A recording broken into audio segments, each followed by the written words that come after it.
Ta zajema večplastno analizo obstoječega stanja in predlaga idejne rešitve za ureditev 3 glavnih trgov v starem mestnem jedru.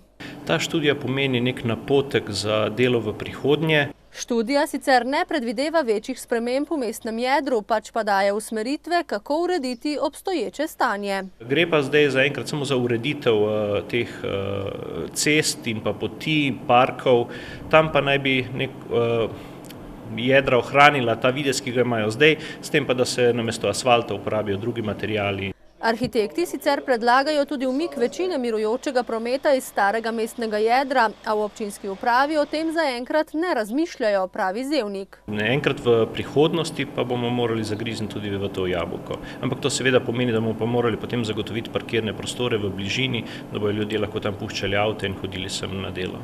Sicer pa so se metliški občinski svetniki včeraj seznanili tudi s policijskim poročilom o varnostnih razmerah na območju njihove občine, iz katerega je razvidno, da so te zelo ugodne, razen na področju premoženjske kriminalitete, kjer beležijo velik porast kaznivih dejanj.